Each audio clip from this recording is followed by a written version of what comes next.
On reprend notre passage de base. Éphésiens chapitre 6. Nous allons lire les versets 13 et 14. Est-ce que nous pouvons lire tous ensemble? Les versets 13 et 14.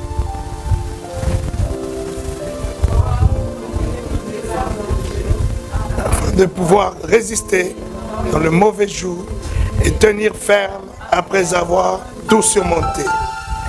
Tenez donc ferme. Revêtez-vous de la cuirasse de la justice.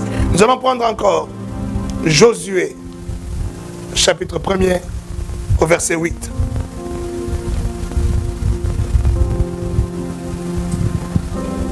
Josué, chapitre 1er, verset 8. Que ce livre de la loi, jour et nuit, pour agir fidèlement selon tout ce qui est écrit. Car c'est alors que tu auras de succès dans tes entreprises. C'est alors que tu réussiras. Est-ce qu'on peut donner une bonne offrande d'acclamation?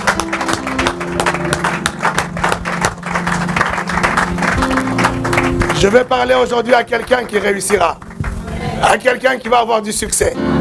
À quelqu'un qui va prospérer. À quelqu'un qui va être agréable à Dieu.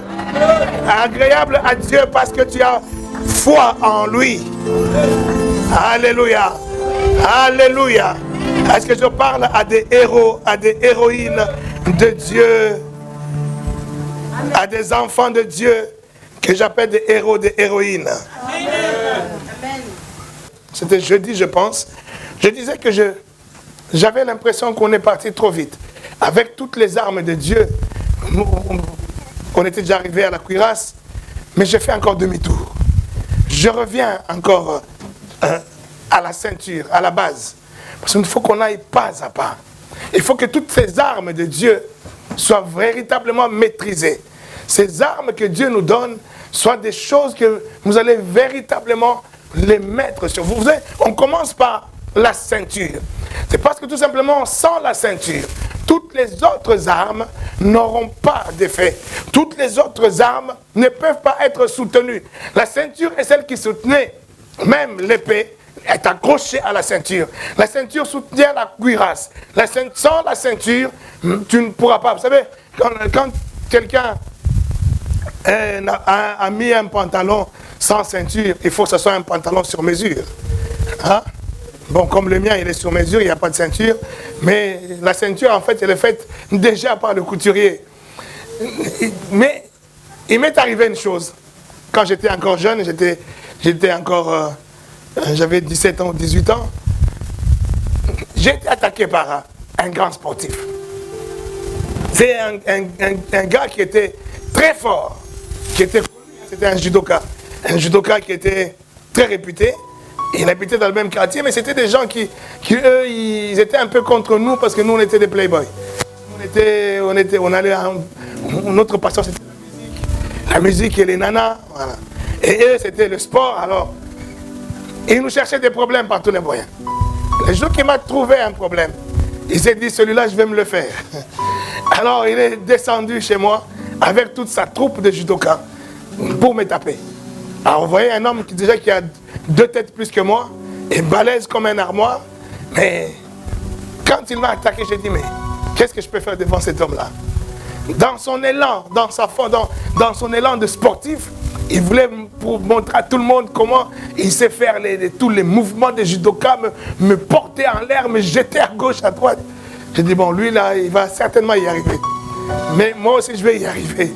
J'ai regardé comment il était habillé, et quand il m'a porté pour me balancer de l'autre côté, je me suis accroché à sa ceinture. Et en partant pour aller tomber de l'autre côté, je suis parti avec sa ceinture. En fait, je suis parti avec sa culotte. Tellement je tenais fort à la ceinture. La ceinture est cassée et c'est le short qu'il avait mis qui n'était pas en bon état certainement. Et qui est parti avec moi et je l'ai gardé en main. Et le combat est fini. Alléluia. Parce que maintenant il n'avait qu'un seul souci, c'est chercher à se couvrir. Alléluia. La honte qu'il avait. Donc, il cherchait maintenant à tout prix à se couvrir. Moi, j'étais parti avec ceux qui soutenaient son pantalon, ceux qui soutenaient sa nudité. Alléluia. Mais c'est comme ça, bien-aimé dans le Seigneur. Si ta nudité est exposée, tu deviens vulnérable. Tu n'as plus de force. Tu vas chercher d'abord à te couvrir. Adam et Ève, quand ils ont péché, la Bible dit qu'ils ont eu la connaissance qu'ils étaient nus.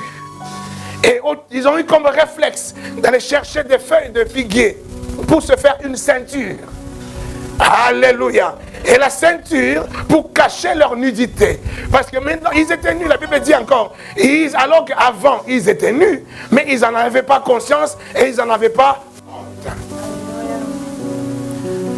La ceinture que nous présente le Seigneur comme étant la vérité, c'est celle qui va te couvrir ta nudité.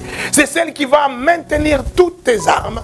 C'est celle même qui va t'amener à vivre une vie de gloire en gloire, de succès en succès, de réussite en réussite.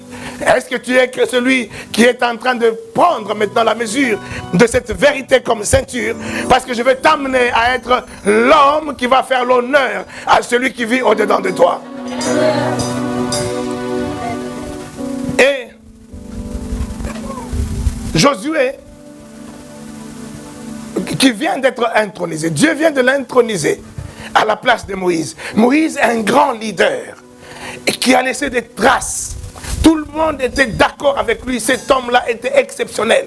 Il a conduit toute la troupe depuis l'Égypte jusqu'au lieu où ils sont en face de rentrer dans le pays où coule le lait et le miel, la terre promise. Moïse maintenant n'est plus. Tout le monde est abattu. Cet homme fort, ce grand leader n'est plus. Maintenant, qui va le remplacer? Vous savez, à ce moment-là, même la personne qu'on peut désigner que c'est toi qui vas remplacer, tu vas tellement avoir peur que personne ne voudra se représenter après un tel homme. Est-ce que quelqu'un me comprend?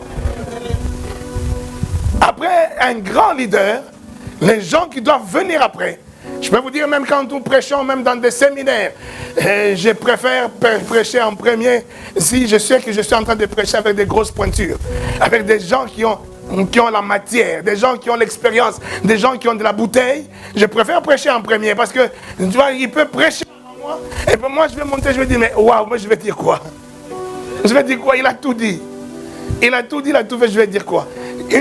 Passer derrière une grosse pointure, ce n'est jamais une chose aisée.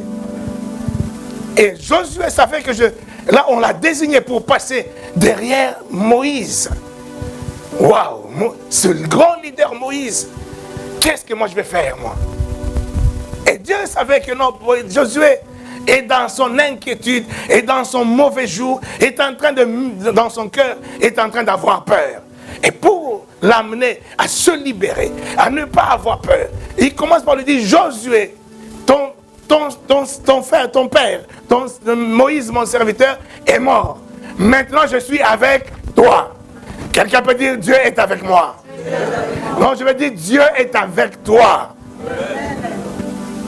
Alors, Josué, la première des choses, Dieu veut lui rassurer que je suis avec toi. Comme il avait rassuré, on voit dans toute la Bible, plus tard, il va rassurer tous ceux à qui il donnait le pouvoir, l'autorité, à qui il donnait la royauté, ou tout simplement la conduite, la gestion, le leadership de tout son peuple. À chaque fois, il venait lui dire, je suis avec toi. Et il a dit à Gédéon, Gédéon, je suis avec toi. Alors que Gédéon disait, moi le plus petit de la plus petite famille, moi qui suis un peureux, je suis quelqu'un, déjà je me cache pour pouvoir faire mon travail, je me cache pour que les gens ne me voient pas. Mais toi tu m'appelles héros. Toi il l'appelle héros parce qu'en lui, Dieu lui il sait que le héros est déjà en lui. Que le héros sommeille en Jésus, en Gédéon. Comme je dis aujourd'hui, il y a un héros qui sommeille en toi au nom de Jésus.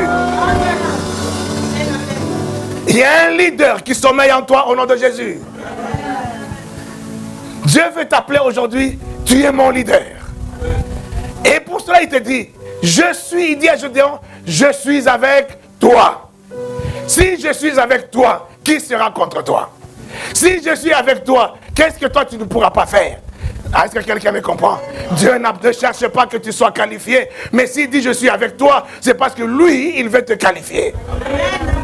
Et que pour que Dieu puisse te qualifier, il n'a pas besoin que tu lui donnes, je ne sais pas quel CV, quelle expérience que tu as. Il a besoin que tout simplement, que tu lui offres ton cœur. Que tu lui exposes tout simplement ta vie. Que tu te répandes tout simplement à tes pieds. Est-ce qu'il y a quelqu'un qui est prêt à se répandre aux pieds du Seigneur? Parce que Dieu veut faire de toi un grand leader.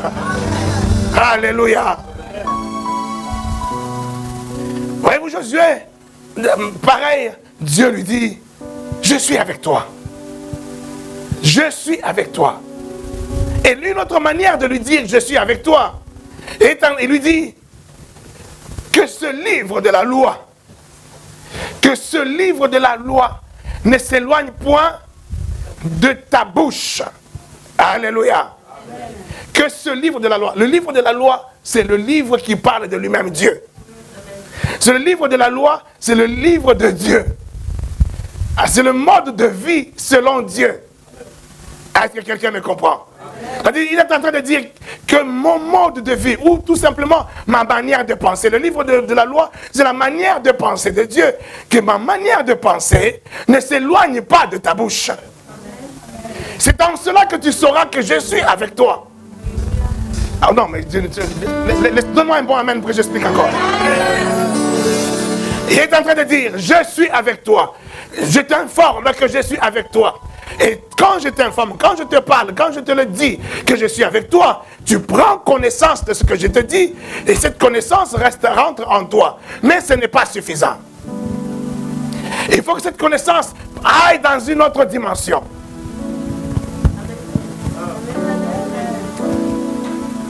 Proverbe chapitre 24 au verset 3. Mets-le. On reviendra sur Josué. Proverbe 24, 3. C'est une sagesse. La Bible est en train de nous donner une sagesse. Et cette sagesse nous apprend que c'est par la sagesse qu'une maison s'élève. C'est-à-dire c'est par la sagesse que tu commences à bâtir une maison. Quand tu te décides à bâtir une maison, c'est une décision très sage. Parce que pour ne pas dormir dehors, quand tu dis non, je ne peux pas dormir dehors, il ne faudra même pas que je dorme dehors. Il y a trop d'intempéries, il y a la pluie, il faut que je dorme dans une maison. Donc la sagesse va te pousser à bâtir une maison. Ça, ce n'est que bâtir une maison et tout simplement, c'est une sagesse. Et il se lève et dit, par l'intelligence, c'est par l'intelligence.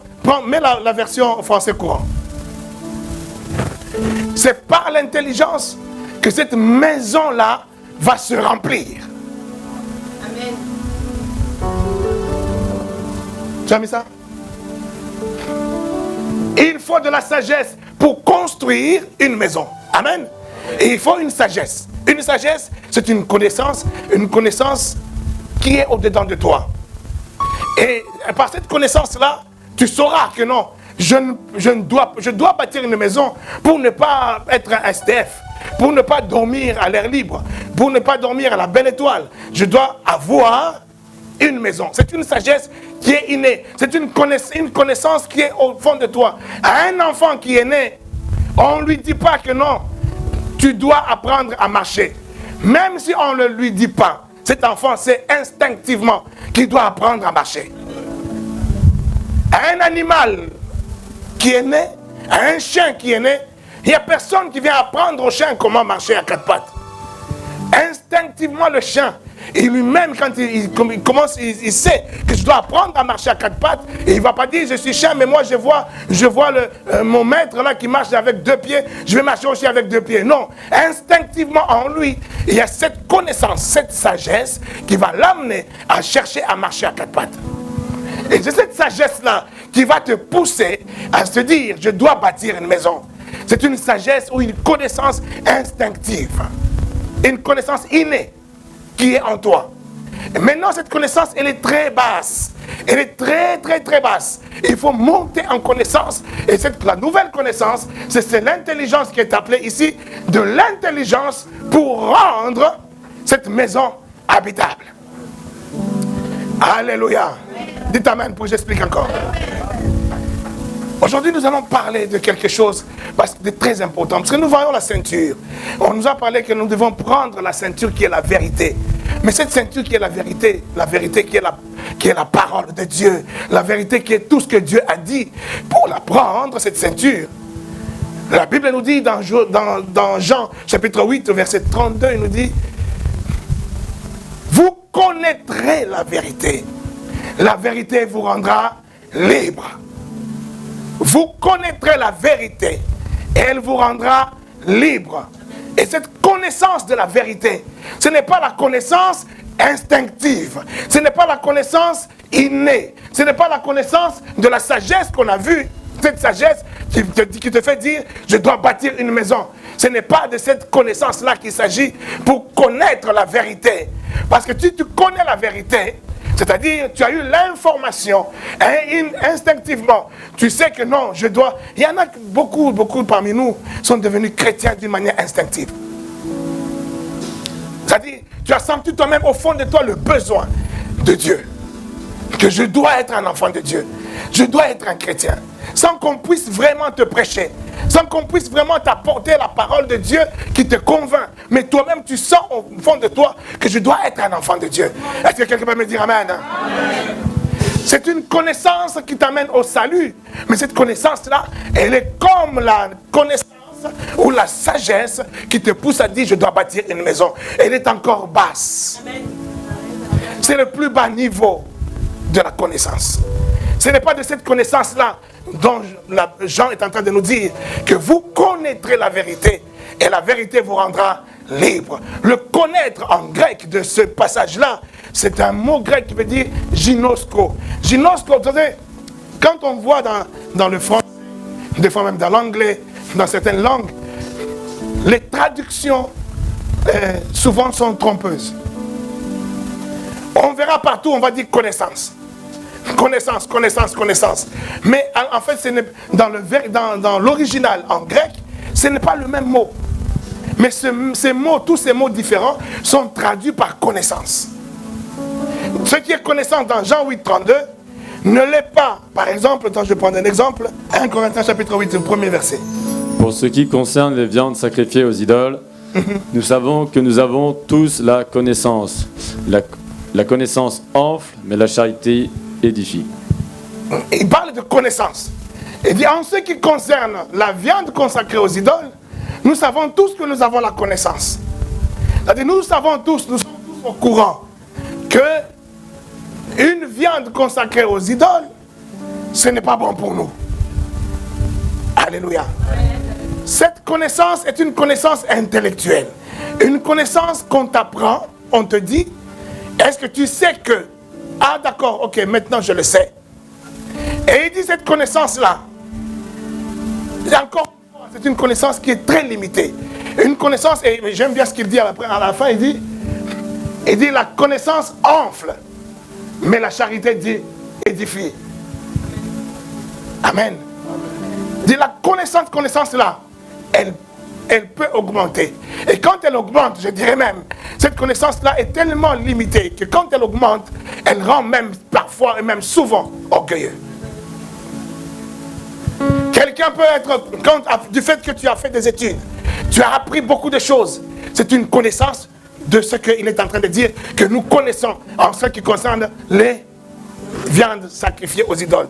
C'était la connaissance que tu peux apprendre à travers une formation, à travers des études, à travers des choses, des recherches, à travers des livres. C'est une connaissance. Plus elle augmente, plus elle peut te rendre orgueilleux.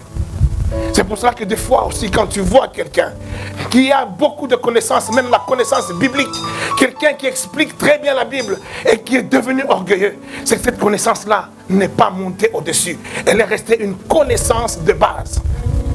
Et c'est resté une connaissance très très basique qui en grec on appelle le gnosis. Une connaissance très très limitée, très basse, comme une connaissance instinctive, mais ce n'est pas seulement instinctive qui vient être en toi, mais qui est acquise par toi, par tes propres forces, acquise parce que toi tu t'es informé, parce que tu t'es instruit, parce que tu as été à l'école. Écoutez-moi bien. Vous allez comprendre tout ça. Et il dit cette connaissance peut enfler. quand il est enflé, mais ce qui peut limiter, ce qui peut donner l'équilibre à cette connaissance, c'est quand l'amour augmente encore. Parce que la loi de l'amour est au-dessus de toutes les lois. La loi de l'amour équilibre toutes choses. La loi de l'amour t'amène à la sanctification. La loi de l'amour t'amène à la foi. La loi de l'amour t'amène à être agréable à tout le monde. J'espère qu'il y a des gens aujourd'hui qui ont l'amour en eux. Si tu ne l'as pas, je vais prier pour toi. Tu vas l'avoir. Le Seigneur dit, on lui a demandé quelle loi tu nous laisses. Il a dit quoi? Aimez Dieu et aimez vos prochains comme. Souvent on passe très vite. Hein? On dit aimez Dieu, aimez vos prochains comme vous-même. Ça fait 3 commandements. Ça fait pas 2, ça fait 3. Aime Dieu, aime ton prochain et aime-toi toi-même. Mais souvent nous oublions la 3e partie de aime-toi toi-même. Or la 3e partie de aime-toi toi-même, cette partie-là, je dirais même qu'elle est au-devant de aime les autres. Tu ne peux pas aimer les autres si tu ne t'aimes pas toi-même. Donc c'est une invitation à te dire, apprends à t'aimer toi-même avant d'aimer les autres. Quelqu'un peut me donner un bon amen? Quelqu'un peut dire, je m'aime moi-même. Dis à ton voisin, je m'aime moi-même. Vous savez ça, il y a une difficulté parce qu'il y a beaucoup de gens qui ne s'aiment pas soi-même. Beaucoup de gens ne s'aiment pas du tout. Ils voient que tout bien chez les autres. Chez moi, ils voient que tout est mal. Il n'y a rien qui ne va pas. J'ai un gros nez, j'ai une grosse tête, tout ne va pas chez moi. Chez les autres, c'est là, waouh. Oh Dieu, pourquoi tu as fait les autres comme ça, pas moi? Apprends à t'aimer toi-même. C'est là qui va être la clé de ta réussite si tu apprends d'abord à t'aimer toi-même. On va voir ça, on va voir ça. Dites amen pour qu'on avance encore. Alors je disais que cette connaissance est tellement limitée. La connaissance gnosis, qui est une connaissance qu'on peut apprendre, qu'on peut acquérir. Ça encore une fois, ce n'est rien. Amen. Ça, on peut maintenant mettre ça au niveau de celui qui a la sagesse, la connaissance instinctive, innée, qui lui dit, je vais bâtir ma maison. Maintenant, il va chercher la connaissance pour pouvoir rendre cette maison habitable. Amen. Dites amen pour que j'avance. Tu vas chercher une connaissance. Tu sais que pour qu'une maison soit habitable, il faudra que la maison puisse avoir la clim. Ah là, il n'y a pas de clim. Mais c'est pour ça que je suis en train de transpirer. Donc il faut une connaissance pour que nous puissions mettre la clim. Mais que je ne puisse pas transpirer. Quelqu'un peut dire amen. Amen. Tout le monde dit, oh, il va demander l'argent pour la clim ou quoi? Non, Dieu pourvoira. Non, Dieu pourvoira. Alléluia. Si en Afrique, il y a des gens qui peuvent adorer, louer Dieu avec la chaleur, comme disait maman tout à l'heure, danser, crier fort avec la chaleur, et pourquoi pas moi? Avec notre chaleur, pourquoi pas? Vous permettez quand même que j'enlève ma veste, hein? Parce que la chaleur là, bon, on n'est pas encore en Afrique. On n'est pas encore en Afrique, mais bon, quand même. Hein? Faut que je me sente à l'aise.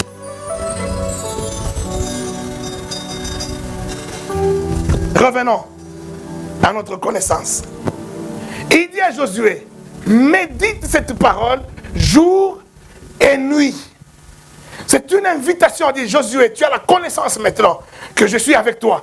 Mais cette connaissance, elle est tout simplement une connaissance, encore une fois, naturelle, innée. Tu sais que Dieu est avec nous, comme il a été avec Moïse, mais quand même, moi, il n'est pas avec moi de la manière dont il était avec Moïse. Parce qu'avec Moïse, c'était vraiment exceptionnel. Et Dieu lui dit, pour que je peux te le dire, je suis avec toi tel que j'étais avec Moïse d'une manière exceptionnelle. Il va dire, oui, amen, merci, alléluia. Il va prendre tout ça, mais ça va être encore une connaissance, tout simplement qu'il vient d'acquérir, mais ça ne va pas être encore une vie en lui. Alléluia. Et maintenant, pour soit réellement, qu'il puisse vivre comme Moïse a vécu avec lui Dieu, c'est là qu'il lui donne la recette. Il dit la recette, c'est que il faut que tu médites ma parole jour et nuit. Jour et nuit. Est-ce que vous réalisez? Jour et nuit. Mais est-ce que vous réalisez ça? Dis à ton voisin jour et nuit. Qui ici a déjà médité la parole jour et nuit? Qui a déjà, là, parmi nous, dit, moi, ça fait 1 mois, je médite la parole jour et nuit. Oui, parce que tu ne comprends pas ce que ça veut dire, méditer la parole jour et nuit. Mais je peux vous dire, mais il y a déjà quelqu'un comme moi, je médite la parole jour et nuit. J'ai appris à méditer la parole jour et nuit. C'est-à-dire, dans chaque chose que je fais, dans chaque parole que je vais sortir de ma bouche, dans chaque raisonnement qui se passe dans ma tête, ce raisonnement, je le pose dans ce que Dieu raisonnerait à ma place, dans ce que Jésus dirait à ma place, dans ce que le Seigneur penserait à ma place. Méditer, c'est-à-dire, le mot, la méditation, c'est encore, on peut traduire ça comme étant comme ruminer. On pense tout de suite à des ruminants, comme une chèvre. Et les chèvres, quand ils mangent de l'herbe, ça rentre dans le ventre. À un moment donné, ils ruminent, c'est-à-dire, ce qu'il avait mangé ressort encore, ça revient encore dans la bouche et il commence encore à mâcher. Il va mâcher et puis il va avaler encore. À un moment donné, il va ressortir encore dans la bouche, il va mâcher. C'est ça, ruminer. Oui. Alors, quand il dit méditer, il est en train de dire rumine cette parole jour et nuit. Rumine quoi? Rumine ce qui est déjà au-dedans de toi. Rumine déjà ce que j'ai mis au-dedans de toi. Ça doit revenir de temps en temps, tout le temps, jour et nuit, que ça revienne à la surface, que ça revienne dans tes pensées. Rumine que Dieu a dit que tu es une femme sage. Je parle aux femmes qui fêtent leur fête de femmes. Dieu a dit que tu es une femme sage. Tu dois ruminer cela jour et nuit. Donc à chaque fois que tu veux poser un acte en tant que femme, tu dis, est-ce que la femme sage ferait ce que je suis en train de faire? Est-ce que la femme sage dirait ce que je suis en train de dire? Est-ce que la femme sage accomplirait ce que je suis en train d'accomplir? En cela, tu es en train de ruminer la parole. Tu es en train de méditer la parole. Et tu peux faire ça jour et nuit. Tu peux faire ça à tout moment, à tout bout de champ. En fait, la parole de Dieu devient ton mode de fonctionnement, ton mode de raisonnement. Vous savez pourquoi beaucoup de gens ont du mal à s'intégrer, par exemple en France? Tu es quelqu'un, surtout, tu viens du Portugal, pour ne pas parler de l'Afrique toujours, mais bon, tu viens du Portugal, tu es en France, ça fait 20 ans. On est dit en France, ça fait 20 ans, mais tu dis toujours roucoule, roucoule, roucoule. Pour dire qu'il est roucoule, roucoule. Mais en fait, c'est tout simplement, le problème, c'est que généralement, tu es en France, mais tu réfléchis en portugais. Tu raisonnes en portugais. Pour ne pas dire lingala ou en douala. Hein, donc, alors je prends les portugais. Est-ce qu'il y a un portugais ici? Bon, Naki n'est pas là. Naki n'est même pas portugais. Les Français. Mais ouais, tu es en train de réfléchir en portugais, mais tu auras du mal, même 20 ans après, à parler correctement français. Alléluia. Ah, est-ce que je parle à quelqu'un? Pour que l'apprentissage des langues, pour être quelqu'un qui maîtrise les langues, on nous recommande d'ailleurs de faire de l'immersion. Tu veux connaître bien l'anglais, va en Angleterre, en immersion, au milieu des gens qui ne parlent pas anglais et français du tout. Et là, tu te débrouilles, tu te bats avec eux, et finalement, tu vas te retrouver, tu es en train de réfléchir aussi en anglais. Et une fois que tu arriveras à ce stade de réfléchir en anglais, automatiquement, tu vas maîtriser rapidement et facilement la langue. Si Dieu est avec nous, ça veut dire quoi pour nous? Pour Josué, Dieu était avec lui. Mais pour nous, Dieu, il est comment avec nous? Il est au-dedans de nous. Il est en nous. Ce n'est plus moi qui vis, mais c'est Christ qui vit en moi. Et quand je peux dire ça, Christ vit en moi, ça veut dire la vie chrétienne, ce n'est plus ma vie. La vie chrétienne, c'est la vie de Dieu. La vie chrétienne, c'est la vie de Jésus. La vie chrétienne, c'est Jésus qui est en moi, qui est en train de vivre. Ce n'est plus moi qui vis. Est-ce que vous comprenez cela? Si c'est Jésus qui est en train de vivre en moi, donc mon mode de réflexion, mon raisonnement, c'est Jésus qui raisonne. C'est Jésus qui réfléchit. Donc pour que je puisse être intégré dans cette vie divine, intégré dans cette vie christique, je dois apprendre à réfléchir comme Jésus. Je dois apprendre à marcher comme Jésus, à parler comme Jésus, à manger comme Jésus, à boire comme Jésus. Est-ce que l'Église me comprend? Ça va t'enlever maintenant le niveau de la connaissance, tout simplement de dire, la Bible dit que je suis une nouvelle créature. Toutes choses anciennes sont passées, mais je suis maintenant une nouvelle. Non, tout ça c'est une connaissance maintenant gynoscope. Une connaissance basique, classique que tu as appris, et ça t'étudie, et ça c'est quel verset? Oh non, c'est 2 Corinthiens, machin. Non, toi tu parles. Tout ça c'est la connaissance. Il y a des gens qui connaissent la Bible par cœur, mais d'une connaissance gynoscope. D'une connaissance intellectuelle.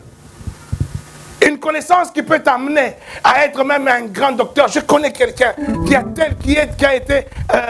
fait la théologie au petit séminaire catholique, tout ça. Il a fait la théologie, il a fini le petit séminaire. Donc ça dit quelqu'un qui connaît, qui a maîtrisé, qui a lu, qui a appris les choses de Dieu, la Bible.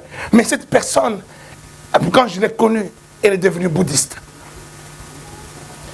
Aujourd'hui, j'ai bien peur qu'il soit déjà devenu occultiste.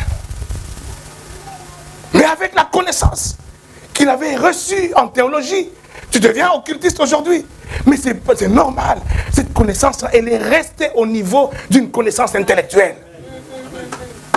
Il y a beaucoup même de pasteurs, de serviteurs de Dieu qui prêchent la parole de Dieu avec aisance, avec même beauté. Tu entends, tu dis, waouh! Il prêche bien, qu'est-ce qu'il prêche bien? Mais en fait, même quand il prêche, c'est une connaissance glossiste qu'il est en train de transmettre. Il maîtrise tout simplement l'intellect de ce qu'il a appris.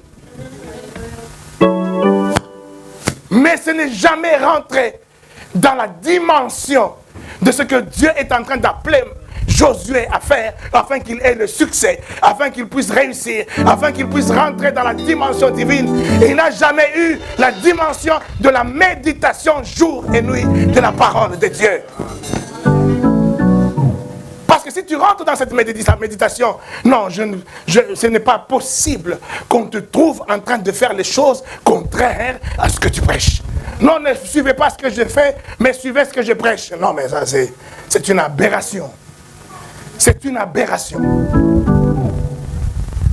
Comment peut-on suivre ce que tu prêches, mais ne pas suivre ce que tu fais? Mais normalement, ce que tu prêches doit être le reflet de ce que tu es, le reflet de ce que tu vis. Mais pour que cela soit le reflet, c'est là que Josué doit méditer jour et nuit. Afin que cette parole ça sorte de la connaissance innée, de se dire, je dois devenir enfant de Dieu. Je sens en moi que je dois devenir enfant de Dieu sans avoir aucune connaissance, sans avoir une prédication, sans avoir quelque chose. Mais c'est quelque chose au fond de toi, tu sens naturellement que je suis né pour être enfant de Dieu.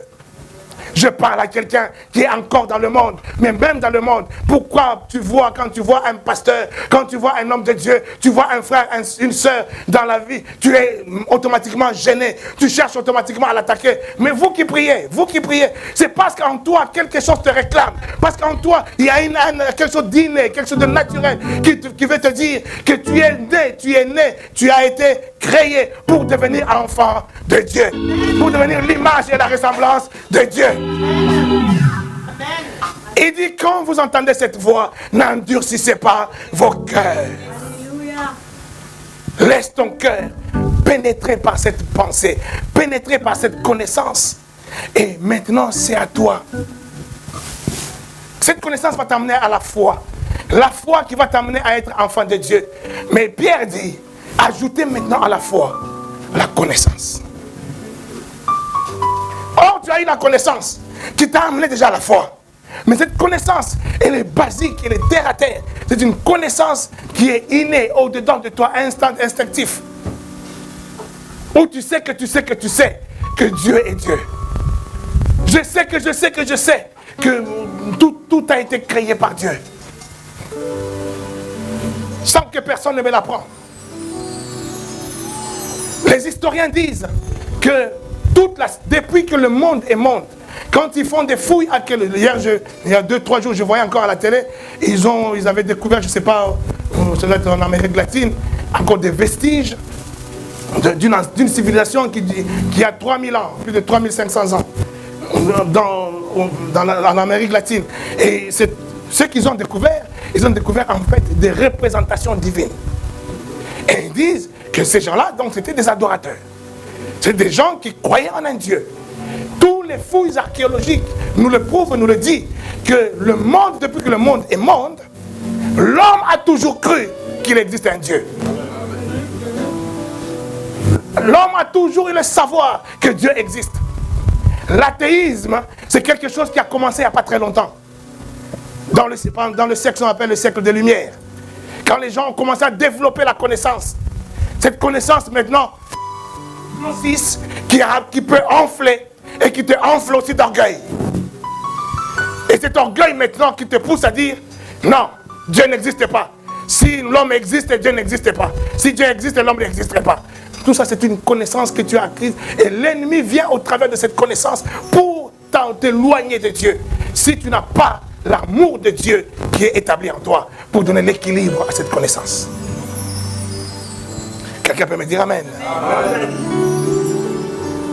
Maintenant, cette connaissance-là, l'invitation, encore quand on dit, vous connaîtrez la vérité vous rendra libre. Je disais, ce n'est pas le gnosis. Le gnosis, c'est une connaissance intellectuelle. À part le gnosis, il y a un autre passage qu'on parle maintenant d'une connaissance dans le discernement. Attends, j'ai trouvé un passage. J'avais noté un passage. Même deux.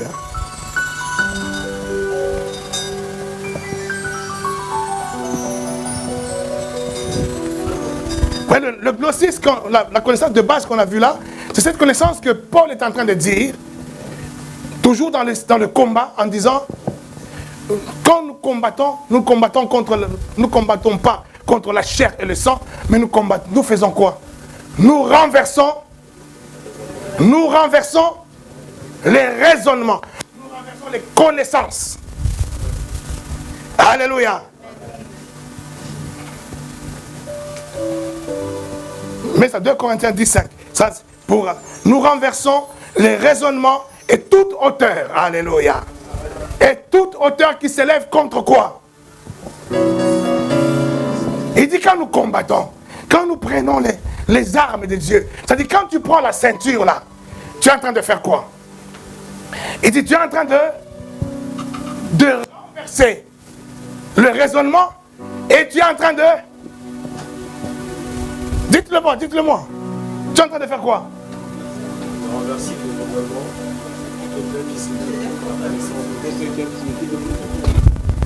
Renverser toute hauteur qui s'élève contre quoi?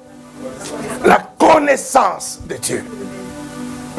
C'est-à-dire le diable, quand il est venu dans le jardin d'Éden, quand il est venu visiter Adam et Ève, quand il a tourné autour d'eux, quand il était en train de rôder autour d'Adam et Ève pour chercher comment les faire tomber, parce qu'il n'avait aucun pouvoir sur eux, de la même manière qu'il n'a aucun pouvoir sur toi aujourd'hui, et qu'il rôde autour de toi, comme nous dit Pierre dans 1 Pierre 5:8, il dit il rôde autour de toi. Alléluia.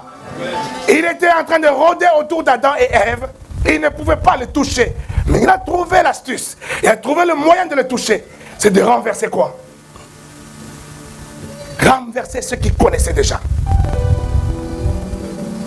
La Bible dit, Dieu avait dit à Adam et Ève, cet arbre-là, de la connaissance du bien et du mal, vous n'y toucherez pas. Quand vous mangerez de cet arbre-là, vous mourrez.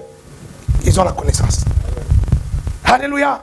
Cette connaissance-là, elle est acquise. C'est une connaissance qu'on leur a donnée. Comme tu vas à l'école, on t'apprend les 1 plus 1 égale 2, 2 plus 2 égale 4. Tu comprends ça. Et ils ont compris aussi ça. Mais c'est parce que cette connaissance-là était encore très basse, était encore limitée. Ils connaissaient ça, mais ils ne savaient pas profondément ce que cela pouvait représenter. Et ils ne savaient même pas profondément ce que la mort pouvait représenter. Alléluia. Et le diable, vu qu'il a vu, ah tiens, ils ont une connaissance superficielle. Ils ont une connaissance légère. Il a trouvé la faille. Il dit, c'est là-dedans que je vais aller faire tomber. Et le diable ne viendra pas avec des choses extraordinaires. Est-ce qu'il est venu le toucher, le tenter? Est-ce qu'il est venu le faire tomber avec le mari de nuit? Non, il a tourné autour de Ève. Il a vu que Ève était toute seule tout le temps. Adam, il était toujours avec les girafes, avec les éléphants et tout ça. Ève était tout le temps toute seule. Après, il a mis en Ève des maris de nuit. Pourquoi vous avez peur de ces choses? Pourquoi vous avez peur de ces choses? Nous, les enfants de Dieu, vous savez, dans le monde, il y a 3 catégories de personnes. 3 catégories de personnes qui sont saints. 3 catégories de personnes seulement. Première catégorie, Adam et Ève, avant de quitter le jardin d'Éden, ils étaient saints. Donc le péché n'était pas en eux. Deuxième catégorie de personnes, Jésus, le seul et l'unique, en qui le péché n'était pas en lui. Troisième catégorie de personnes, quelqu'un peut me dire amen? Amen. Est-ce que quelqu'un connaît la troisième catégorie de personnes? Si tu connais, tu allais dire moi.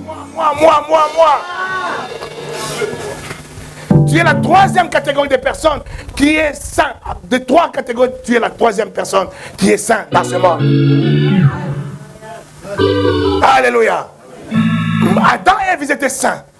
Mais ils avaient la connaissance, une connaissance limitée, superficielle. Et maintenant l'ennemi vient. Parce qu'il voit, ils ont une connaissance superficielle. La même chose aujourd'hui, tu es chrétien, mais tu es chrétien d'une connaissance superficielle. Tu as tout simplement instinctivement senti le besoin de devenir enfant de Dieu, parce que tu es un homme créé à l'image et à la ressemblance de Dieu. Mais ce n'est pas suffisant, c'est très léger. Et celui qui rôde autour de toi, quand il perçoit ça, il comprend ça, et il est content parce qu'il voit que tu es un homme vulnérable. Il n'a pas le droit de mettre en toi des maris de nuit. Il n'a pas le droit de mettre sur toi des malédictions. Il n'a pas le droit de faire de rentrer ou de te posséder. Mais il vient maintenant, au travers de ta connaissance superficielle, sur base même de cette connaissance, il vient t'ébranler en te disant, est-ce que réellement, toi tu es un enfant de Dieu? Est-ce que tu as vu ce que tu avais fait hier? Tu as vu comment tu t'es pris la tête, tu as insulté l'autre, tu as vu comment tu as tapé, tu as vu comment tu as trompé ton mari, tu as vu comment tu as trompé ta femme. Est-ce que tu crois que toi tu es vraiment enfant de Dieu? Sur base de ce que tu connais, tu sais que je suis enfant de Dieu, mais il viendra sur base de ce que tu connais pour te faire douter, pour que tu puisses avoir le doute sur la connaissance même qui est en toi. C'est ça le raisonnement. Comment tu as cette connaissance-là, mais est-ce que cette connaissance-là vit en toi?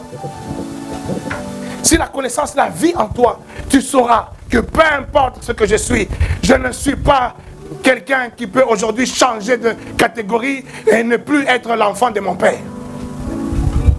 Même si mon père ne veut plus que je sois son enfant, même si mon père me maudit, ça ne change rien. Je reste toujours l'enfant de mon père. Pour que tu réalises cela, tu dois déjà réaliser que Dieu n'est pas un Dieu comme on pouvait dire, comme on pouvait penser, comme pouvaient le savoir les Juifs et tous les autres. Tu dois savoir que Dieu est un Père pour toi. Il a dit, quand tu veux prier, tu dis, notre Père, Abba, mon Père. Il faut que tu réalises d'abord cette dimension de dire, Dieu est un Père pour moi. Si Dieu est un Père pour toi, est-ce que demain tu peux ne pas être fils? Même les amens là, c'est difficile parce qu'on croit, tu as vraiment la certitude, tu as la connaissance ferme que ton père biologique, ta mère biologique, c'est vraiment ton père, c'est vraiment ta mère, et que peu importe que tu sois assassin ou pas, qu'il soit alcoolique ou pas, tu sais que non, ça restera mon père, ça restera ma mère, qu'il me maudisse, qu'il fasse tout ce qu'il veut, qu'il me raye même à la mairie, mais il restera mon père, elle restera ma mère, oui ou non? Ça, tu le sais profondément en toi. Mais est-ce que tu sais de la même manière qu'avec Dieu c'est pareil?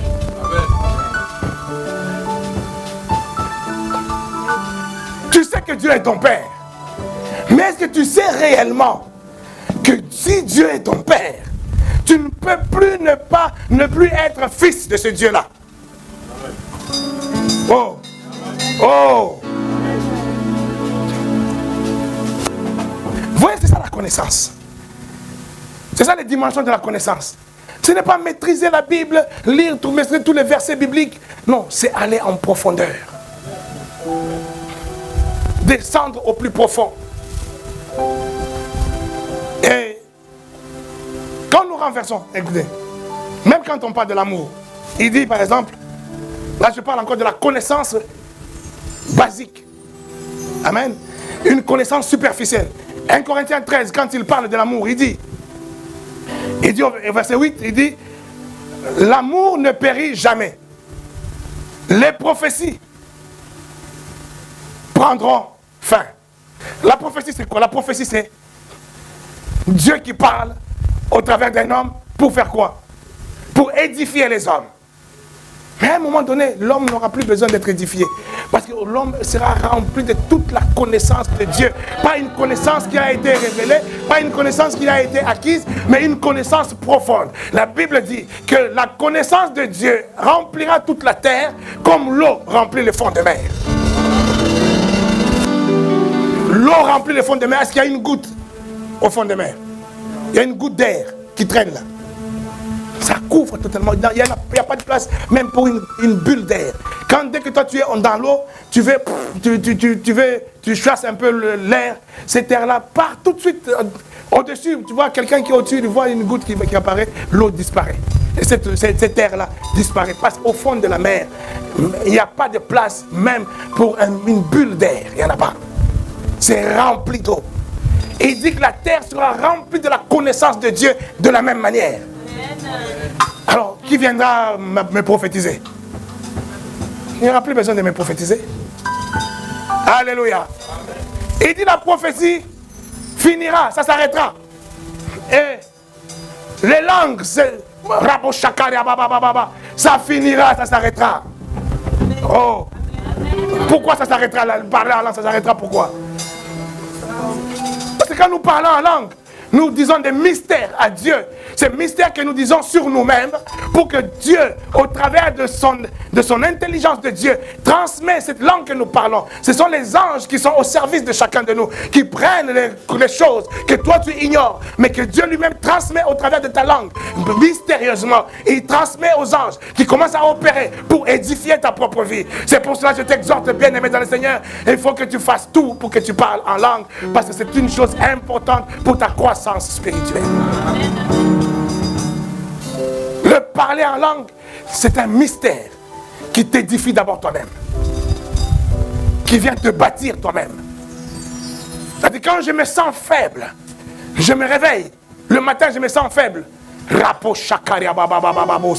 commence à parler en langue.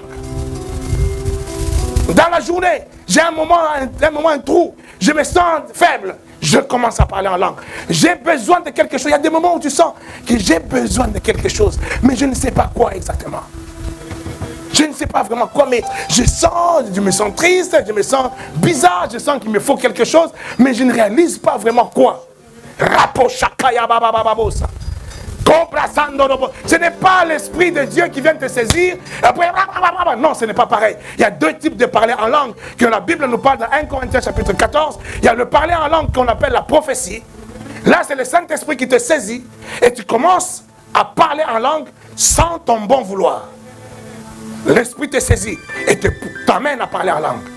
Deuxième type de prophétie. Pour la première façon de parler en langue, là, Paul est en train de dire, quand tu es saisi comme ça, il faut qu'il y ait un esprit d'interprétation. Parce que c'est une prophétie. Une prophétie n'est pas faite pour que personne ne l'entende. Une prophétie est faite pour que ça puisse édifier quelqu'un. Donc il faut qu'il y ait interprétation pour que quelqu'un soit édifié par la prophétie. Mais quand la deuxième manière de parler en langue, c'est que celle que Paul est en train de dire, moi Paul, je parle en langue plus que tout le monde. Il est en train de dire, il n'est pas en train de dire, moi Paul, le Saint-Esprit parle en langue à moi plus que tout le monde. Il dit, moi je parle en langue plus que tout le monde. C'est-à-dire, c'est quelque chose que j'initie moi-même. Et comme je sais que c'est quelque chose d'important pour moi, je passe ma vie à initier de parler en langue. Parce que je sais que quand je parle en langue, je suis en train de dire des mystères sur moi-même. Ça, c'était une parenthèse sur le parler en langue. Alléluia. Est-ce que quelqu'un saisit la parenthèse? Si tu veux comprendre ça, viens dans les études bibliques inscris-toi à l'école de leader, tu auras des connaissances beaucoup plus approfondies. Amen. Et tu parleras. Mais il est en train de dire là que même les parler en langue cesseront. Un jour ça passera. Parce que tu n'auras pas besoin d'être édifié. Tu es déjà rempli de tout, de la gloire de Dieu. Tu n'as plus besoin d'être édifié. La connaissance que tu auras de Dieu est une, on verra, c'est la haute connaissance. Une connaissance en grec qu'on appelle épignosis. Une connaissance supérieure. Une connaissance qui se transmet ou qui se traduit par la réalité, par la vie effective. Une connaissance épignosis, c'est cette connaissance que pouvait avoir Paul, et il pouvait dire, soyez mes imitateurs, comme moi je le suis de Christ. C'est-à-dire, il sait que non, pourquoi tu vas m'imiter? Parce que moi je donne des preuves, parce que ma vie est prouvée, parce que ma vie se voit. Ce n'est pas une théorie, ce n'est pas une connaissance abstraite, ce n'est pas une connaissance intellectuelle, mais c'est une connaissance qui est traduite au travers de ma propre vie. Tu veux cette connaissance, tu me vois.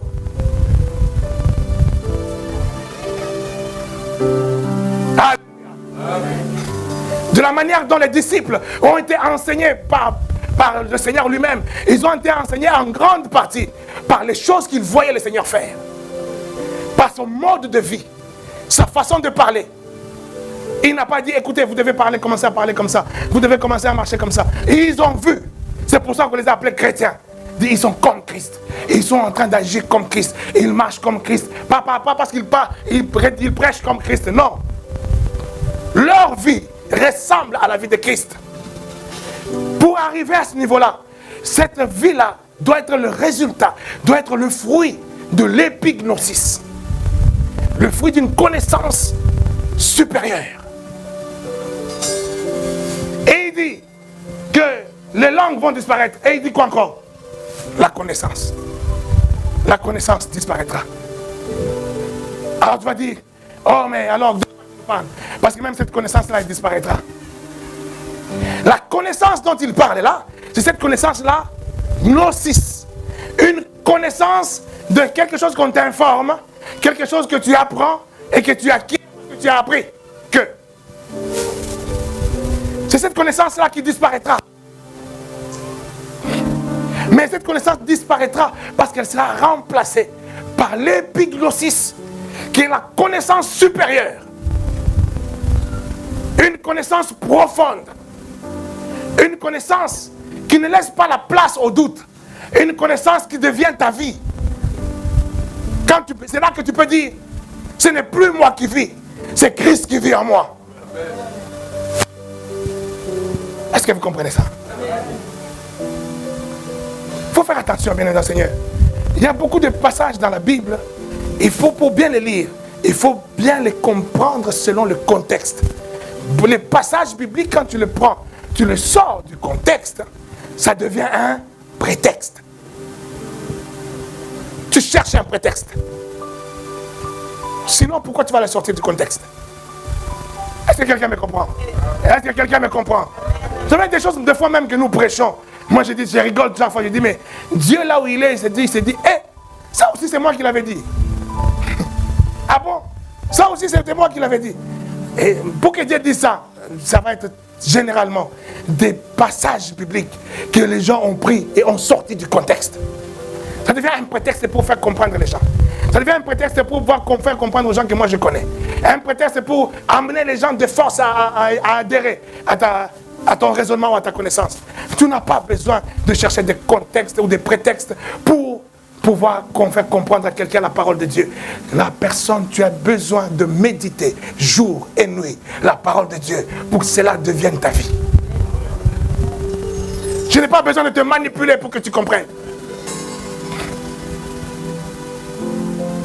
Posé la question hier, il dit, papa, toi aussi quand tu t'étais converti, tu as cru tout de suite tu as eu la foi tout de suite. Là, c'est la question qu'il me posait. J'ai rigolé, j'ai été dit, à cette heure-là, quand je regarde le match, là, j'étais connecté. Là, je pense comme le Seigneur, là, à Pastore qui doit marquer. Tant que pasteur ne marque pas, donc je ne suis pas à l'aise. Attends, tu me poseras la question plus tard. Alléluia. C'est-à-dire, il dit, est-ce que quand tu as cru, tu avais tout de suite cru, hein? Il dit, parce que des fois, moi, des fois, je sens, est-ce que vraiment je crois? Est-ce que vraiment je crois? Moi, il est sincère. Amen. Parce que cette connaissance-là, quand tu crois, c'est une connaissance basique, une connaissance instinctive. Et cette connaissance-là, elle est légère. Cette connaissance est la proie du diable. C'est là que le diable viendra et il va te voler cette connaissance ou te faire tomber au travers de cette... Pas avec les démons, pas avec les maris de nuit, pas avec la sorcellerie. Mais est-ce qu'il a attaqué Adam avec la sorcellerie? Non, il a attaqué dans la connaissance. Il a utilisé la parole même pour détourner la parole, pour dévier la parole. Quand tu vois un homme qui est en train d'utiliser la parole de Dieu et qui est en train de la détourner de sa manière, il n'est pas loin d'être un agent de l'ennemi. Alléluia. Tu lis la parole, après tu commences à dire, non, tu sais que Jésus n'était pas noir, il n'était pas blanc. Tu sais que Jésus était noir. Ça, tu commences à devenir un agent. Il faut vraiment que tu te répandes et tu aies compris pour toi. Parce que ça n'a pas de raison d'être. Est-ce que vous comprenez? C'est ça la ruse du malin. C'est ça, ce genre de choses qui ont fait tomber Adam et Ève. Quand ils commencent à dire, est-ce qu'il avait dit que? Est-ce qu'il avait dit qu'il ne faudra pas toucher? Ève a dit, ma connaissance là déjà, je croyais connaître, mais j'ai un doute. Est-ce que Jésus était vraiment blanc? Je commence à avoir un doute. Ça se trouve qu'il était noir. Hein? Mais tu doutes pourquoi? Jésus noir ou blanc, ça me fait une belle jambe. Alléluia. Ça me change quoi? Dans ma foi, ça me change quoi? À moins que ça m'amène à me dire, donc je ne dois plus croire en Jésus parce qu'il était blanc et que moi j'étais noir. Alors je dois croire à un Jésus noir. Ou je veux croire maintenant en Jésus parce qu'il est noir. Et là ça devient, tu as tordu complètement la foi. Tu as tordu complètement la parole. Est-ce que quelqu'un me comprend? On ne croit pas en Jésus parce qu'il était blanc ou noir. On croit en Jésus parce qu'on croit qu'il est le Fils de Dieu. Or, étant le Fils de Dieu, il n'a pas son identité. Étant moi-même fils, enfant de Dieu, je ne suis ni noir, ni blanc, ni homme, ni femme. Parce qu'en vérité, en moi, c'est l'esprit qui est en moi. Or, les esprits, ce sont des êtres asexués, des êtres qui n'ont pas de couleur, qui n'ont pas de peau, qui n'ont pas de tribu. Nous appartenons au monde entier. Et quand Dieu a créé le monde, il n'a pas créé la France, l'Angleterre, le Congo, le Côte d'Ivoire. Il a créé la terre. Et il a posé l'homme sur la terre. Ce sont nous les hommes qui avons distribué. Non, toi tu prends le Congo, toi tu prends la France, toi tu prends l'Angleterre. Mais quand, selon l'esprit, dans le monde spirituel, il n'y a pas cette cartographie-là de dire le Congo, le machin. Non, il y a tout simplement la terre qui appartient à Dieu et que Dieu a donné à l'homme. Alléluia. Alors toi tu vas me dire, non, Jésus était noir. C'est une ruse du malin qui veut venir voler ta connaissance basique, intellectuelle, superficielle que tu as. Mais c'est quelqu'un qui est déjà monté au niveau. Dis à quelqu'un, je vais monter à haut niveau. Le niveau supérieur de cette connaissance gnosis, là on entre dans une autre connaissance. Alors cette connaissance, qui est justement celle que nous voyons dans Jean 8, 32, où il dit, vous connaîtrez la vérité, et la vérité vous rendra. Ce n'est pas la connaissance simple qui te rendra libre, mais c'est la connaissance profonde, cette connaissance que même les philosophes appellent que la connaissance est une lumière. Amen. Les philosophes appellent ça lumière. Pourquoi on appelait le siècle de lumière? Ça s'appelle autrement le siècle de la connaissance. C'est-à-dire, tous les jours tu lis la Bible. Tu as lu le passage là, tu le connais par cœur. Mais un jour tu lis ce passage là. Et ce passage commence à te parler autrement. Parce que tu commences à comprendre ce passage avec un discernement. Je prends un exemple. Bon, c'est le Seigneur dit dans Luc chapitre 12 au verset 2. Il dit, il n'y a rien de caché qui ne doive pas être découvert. Ni de secret qui ne doivent pas être connus. Est-ce que vous comprenez un peu? Il dit, il n'y a rien de caché qui ne doit être découvert. Bon, si c'est découvert, c'est que c'est connu. Mais il dit, il n'y a rien, pas de secret qui ne doivent pas être connus. C'est-à-dire, la chose que tu as découvert, tu peux découvrir que non, Dieu a fait de moi un enfant de Dieu, son enfant. Je ne suis plus un animal, je suis maintenant un enfant de Dieu. Tu as découvert ça, mais est-ce que tu discernes ça? Est-ce que tu comprends ce que ça veut dire? Est-ce que quelqu'un me comprend? Tu rentres dans une maison. On va te faire une surprise. C'est ton anniversaire. C'est l'anniversaire aujourd'hui, c'est l'anniversaire de qui? Aurélien. C'est ton anniversaire aujourd'hui. Il est où Aurélien? C'est Cachou. Aurélien, c'est ton anniversaire. Tu as besoin d'un cadeau. Tu as besoin d'un cadeau ou pas? Non, tu dis timidement, donc comme tu as dit timidement, tu n'as pas besoin de cadeau. Alléluia. C'est ton anniversaire. On va te faire un cadeau. Et mais est-ce que toi tu connais le cadeau qu'on va te faire? Tu ne sais pas. Mais tu sais seulement c'est mon anniversaire. Certainement ma mère m'a préparé un cadeau. Certainement papa m'a préparé un cadeau. Mais tu ne le sais pas. Tu as la connaissance que j'ai un cadeau qui m'attend. De la part de mon père, de la part de ma mère. Mais ce cadeau-là, tu ne le connais pas. Il faut que tu arrives, on dévoile le cadeau. On ouvre le cadeau pour que tu en prennes connaissance. La première connaissance, c'est que tu as un cadeau. La deuxième connaissance, maintenant, c'est ce cadeau qui est dévoilé. Ce qui était secret, maintenant, est ouvert. Est-ce que quelqu'un me comprend? On devait te faire une surprise. Tu arrives, ma chérie, viens. On va au restaurant. Mais tu ne sais pas que comme c'est ton anniversaire, elle a préparé une surprise. L'église est là. Toi, tu viens, tu rentres au restaurant. Peut-être que toi, tu sais que je vais au restaurant en tête à tête avec ma chérie, mon chéri, on va manger. Tu arrives là, pour toute l'église est là, joyeux anniversaire. Tu comprends que là, tu avais connaissance que je vais au restaurant, mais tu arrives au restaurant, tu découvres quelque chose qui était caché derrière. Tu vas lire un passage biblique. Tu as lu la Bible. Ça t'a donné une connaissance. Mais cette connaissance-là, il y a une connaissance cachée dans cette connaissance. Et c'est par discernement que tu vas comprendre ce qui a été dit au travers de cette parole. Ça, c'est le cadeau qui t'attend. Quand tu vas monter en connaissance. Parce que c'est ton anniversaire aujourd'hui. Quelqu'un peut me dire Amen. Alors, Jean 14, au verset 9, il dit, Jésus lui dit,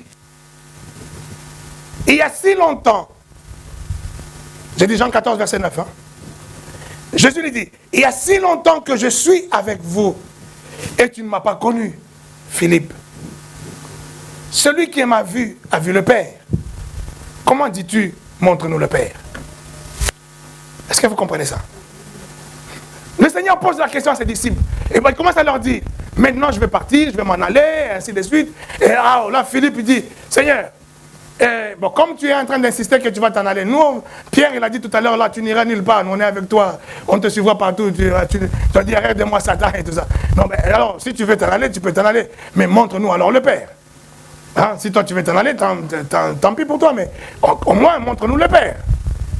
Et le Seigneur dit, mais Philippe, depuis tout ce temps que tu es avec moi, depuis tout ce temps que tu me connais, de gnosis, tu me connais, tu n'es jamais monté en gynosco pour savoir profondément qui je suis.